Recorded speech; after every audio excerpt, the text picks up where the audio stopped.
క్రీస్తునందు ప్రియులారా, మీకు శుభములు వందనములు తెలియజేస్తున్నాను. అనుదిన ధ్యానమునకు స్వాగతం. నిర్గమకాండము 12వ అధ్యాయం ఈ దినం మన ధ్యానాంశంగా ఉంది. ఈ 12వ అధ్యాయం అనగానే మనకు జ్ఞాపకం వచ్చేది, మన పితరులు 430 సంవత్సరాలుగా ఐగుప్తులో బానిసలుగా ఉన్నారే, ఆ బానిసత్వం నుండి వారు పొందిన విడుదల లేదా వారు ఆచరించిన పస్కా పండుగ, దేవుడు వారికి నియమించిన కొన్ని కట్టడలు, వారి యొక్క ప్రయాణము, కాల్బలము, సంఖ్య, ఇలాగ అనేక అంశాలు ఈ అధ్యాయంలో కొనసాగుతున్నాయి. అయితే వీటన్నిటి మధ్యలో అతి ప్రాముఖ్యముగా ఇక్కడ వధించబడుతున్న గొర్రెపిల్ల, ఈ అంశమంతా, ఈ కార్యమంతా ప్రవచనాత్మకంగాను సాదృశ్యంగాను క్రీస్తుకు ఛాయగా జరుగుతున్నది. ఆ పోలికను మీతో పంచుకోవడానికి నేను ఇష్టపడుతున్నాను.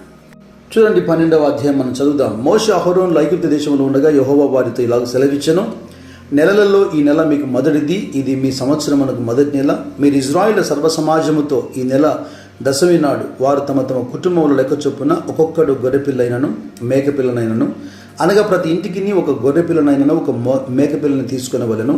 ఆ పిల్లను తినుటకు ఒక కుటుంబం చాలకపోయినడలా వాడును వాని పొరుగువాడును తమ లెక్క చొప్పున దాన్ని తీసుకొనవలెను. ఆ గొర్రెపిల్లను భుజించుటకు ప్రతి వాని భోజనమును పరిమితిని బట్టి వారిని లెక్కింపవలెను. నిర్దోషమైన ఏడాది మగపిల్లను తీసుకొనవలెను. సమయాన్ని బట్టి ఒక 4-5 అంశాలను మనం ధ్యానం చేద్దాం. అందులో మొట్టమొదటిది వితౌట్ బ్లెమిష్, నిర్దోషమైనటువంటి ఏడాది మగపిల్లను తీసుకొనవలెను అంటున్నాడు. యేసుక్రీస్తు సేవ జరిగిస్తున్నటువంటి రోజుల్లో ఈ శాస్త్రులు, పరిచయులు, అనేక మత పెద్దలు, మతాధికారులు ఆయన బోధల్లోనూ ఆయన జీవితంలోనూ తప్పుపట్టాలని ఎన్నో ప్రయత్నాలు చేశారు. ఎందుకంటే వారి ప్రయత్నాలన్నీ విఫలం చేస్తూ ఈయన చేస్తున్న బోధలకు ప్రజలు ఆశ్చర్యపడుతూ ఆ అద్భుతాలను చవిచూస్తూ లోకమంతా ఆయన వెంట పోతుందన్న భయంతో వాళ్ళు తప్పులు వెతుకుతున్నప్పుడు ప్రభువు వారికి ఒక సవాలు విసిరాడు.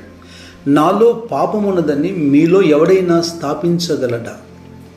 ఆయనను అన్యాయంగా తీర్పుకు లోను చేసినప్పుడు దేవాలయాన్ని పడగొడతాడని, దేవుని దూషించాడని ఏదో అబద్ధ సాక్ష్యాలు పలికారు. అవి అక్కడ సమంజసంగా కనబడలేదు, అదొక వేరే విషయం. కాకపోతే క్రీస్తు నాలో పాపముందని మీరు స్థాపించగలుగుతారా అంటే ఎవ్వడు కూడా ఆయన మీద ఏ పాపమును, ఏ నేరమును రుజువు చేయలేకపోయాడు.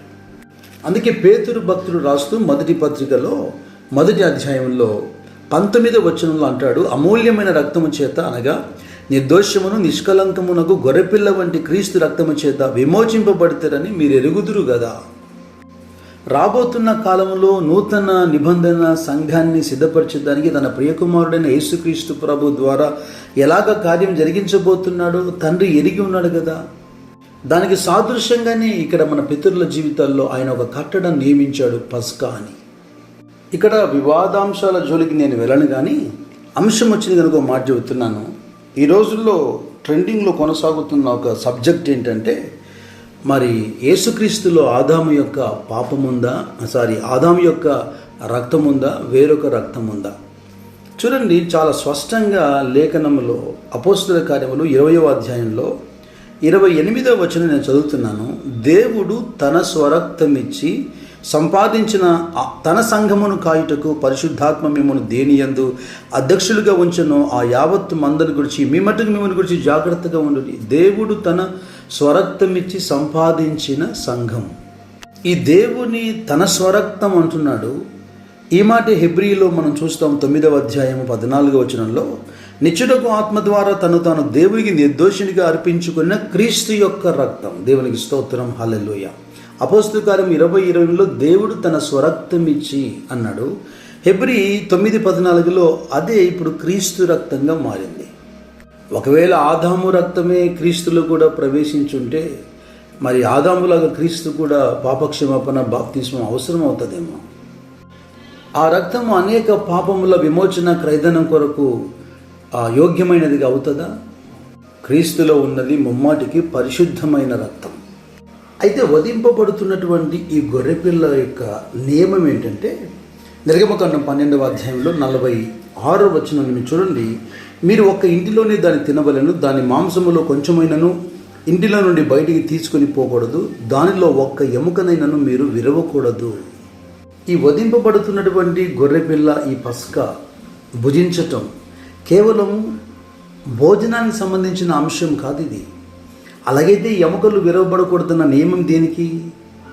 ఇలాగ చదువుతున్నప్పుడు కీర్తనకారుడు ఇచ్చినటువంటి ప్రవచనం 34వ కీర్తనలో 20వ వచనంలో దావీదు ప్రవక్త కనుక రాబోతున్నటువంటి క్రీస్తుని గురించి అంటాడు, ఆయన వాని ఎముకలన్నిటినీ కాపాడును, వాటిలో ఒక్కటైనను విరిగిపోదు.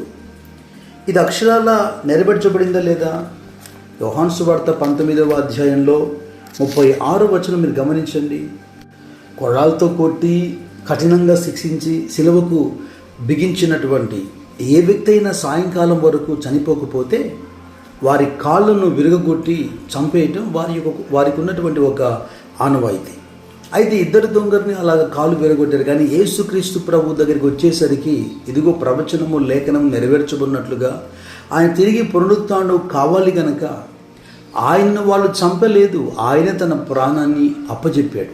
అందుకు ఇలా రాస్తారు యోహాను సువార్త 19:36లో, అతని ఎముకలలో ఒకటైనను విరవబడదు అను లేఖనము నెరవేరినట్లు ఇది జరిగెను. అసలు ఈ పస్కా ఎందుకు ఆచరించమన్నాడు? పస్కా యొక్క ప్రాముఖ్యమైన ఉద్దేశం ఏంటి అంటే redemption from slavery and death. ఆ బానిసత్వము నుండి, ఆ బానిసత్వం యొక్క మరణము నుండి విడిపించబడటం. పౌలు మాట్లాడుతున్నప్పుడు రోమీయులతో 3వ అధ్యాయంలో 24వ వచనంలో అంటారు, కాబట్టి నమ్మువారు ఆయన కృపచేతనే క్రీస్తు యేసునందలి విమోచనము ద్వారా ఉచితముగా నీతిమంతులని తీర్చబడుచున్నారు. పేతురు 1:19లోను, ప్రకటన గ్రంథం 5:2లోను వధింపబడినటువంటి గొర్రెపిల్ల మనకు కనబడుతుంది. వధింపబడినట్టున్నటువంటి గొర్రెపిల్ల, ఆ క్రీస్తు అనే గొర్రెపిల్ల ద్వారా ఇదిగో పాపము నుండి, శాపము నుండి, మరణము నుండి విడుదల, విమోచనం మనకు కలుగుతుంది. కొలసీలతో మాట్లాడుతూ పౌలు అంటారు 1వ అధ్యాయం 14వ వచనంలో, ఆ కుమారుని యందు మనకు విమోచనము అనగా పాప క్షమాపణ కలుగుచున్నది. దేవునికి స్తోత్రం. ఫరో చేతిలో నుండి తన ప్రజల్ని విడిపించేదానికి ఈ 10వ తెగులు తీర్పు ఏదైతే ఉందో, ప్రతి తొలిచూలు మరణ దూత లేదా సంహార దూత ఐగుప్తులో ప్రవేశించి ప్రతి ఇంట మరణం లేని ఇల్లే లేదు, ఇజ్రాయెల్ తప్ప. అయితే ఈ ఇజ్రాయెల్ ప్రజలకు కలిగిన క్షేమం ఎలా కలిగింది? 7వ వచనంలో ప్రభు చెబుతున్నాడు వారితో, మీరు దాని రక్తం కొంచెం తీసి దాన్ని తిని దాని రక్తాన్ని ఏం చేయాలట? ఇండ్ల ద్వారబంధపు 2 నిలువు కమ్మల మీదను పై కమ్మ మీదను చల్లి, వధింపబడినటువంటి ఆ గొర్రె పిల్లను తినాలి, దాని రక్తమును మాత్రం ఇంటి ద్వారానికి పోయాలి. ఎందుకంటే సంహార దూత ఇంటిలో ప్రవేశించకున్నట్లు. Blood apply properly. ఈ కార్యం జరుగుతున్నప్పుడు ఎవడైనా పొరపాటున ఇంట్లో నుంచి బయటకు వచ్చినా లేదా పర్వాలేదు లేని తన ఇంటికి ఆ రక్తాన్ని పోయకపోయినా వానికి వాడే ఉత్తరవాది. ఈ రోజుల్లో కూడా ఈ క్రీస్తు రక్తం సరిగా అప్లై చేయబడుతుందా? సమృద్ధిగా సప్లై అయితే చేయబడింది, కానీ సరిగా అప్లై చేయబడుతుందా? యోహాను భక్తుడు తన మొదటి పత్రికలో 7వ వచనంలోను 9వ వచనంలోను చాలా స్పష్టంగా రాశాడు. అయితే ఈ మాట చదవకముందు నేను మరొక మాట జ్ఞాపకం చేస్తాను. హెబ్రీ పత్రిక 9:22లో, ఎందుకంటే ఈ మాట మనం చదవాలి, ఇది అవసరమైంది. మరియు ధర్మశాస్త్ర ప్రకారం సమస్త వస్తువులు రక్తము చేత శుద్ధి చేయబడిననియు రక్తము చిందింపబడకుండా పాప క్షమాపణ కలగదనియు సామాన్యముగా చెప్పవచ్చును. రక్త ప్రోక్షణ లేకుండా పాప క్షమాపణ జరగదని ఇక అందరికీ తెలుసు ఆ విషయం. అయితే ఈ రక్తం ఎలాగా అప్లై చేయబడాలి? ఎవరి రక్తం అప్లై చేయబడాలి?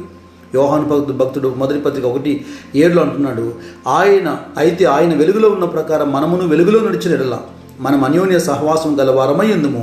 అప్పుడు ఆయన కుమారుడైన యేసు రక్తము, ఏ రక్తం ఇది? యేసు రక్తము ప్రతి పాపము నుండి మనల్ని పవిత్రులుగా చేయును.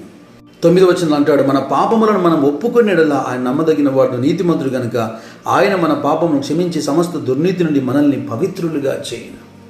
చివరిగా మీరు గమనించండి, మత్తయి సువార్త 26వ అధ్యాయం 19వ వచనం లేదా 17వ వచనం నుంచి మనం గమనిస్తే, పులియని రొట్టెల పండుగలో మొదటి దినమందు శిష్యులు యేసు వద్దకు వచ్చి పస్కాను భుజించడానికి మేము నీ కొరకు ఎక్కడ సిద్ధపరచగోరుచున్నామని అడిగేది.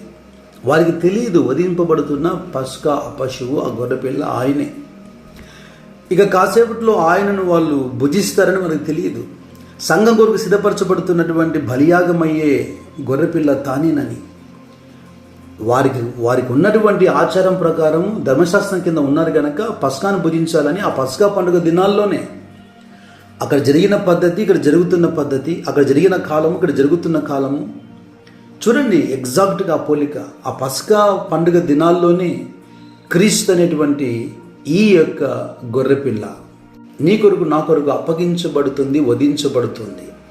మత్తయి సువార్త 26వ అధ్యాయంలో 26వ వచనం నుండి, వారు భోజనం చేయుచుండగా యేసు ఒక రొట్టె పట్టుకొని దాన్ని ఆశీర్వదించి విరిచి తన శిష్యులకు ఇచ్చి, మీరు తీసుకొని తినుడి, ఇది నా శరీరం అని చెప్పాను.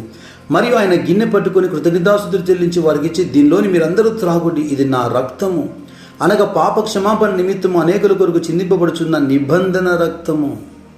నిర్దోషమైనటువంటి ఈ రక్తము నిర్జీవ క్రియలను విడిచి దేవుని సేవించుటకు మీ మనసాక్షిని ఎంతగానో శుద్ధీకరించునుగాక.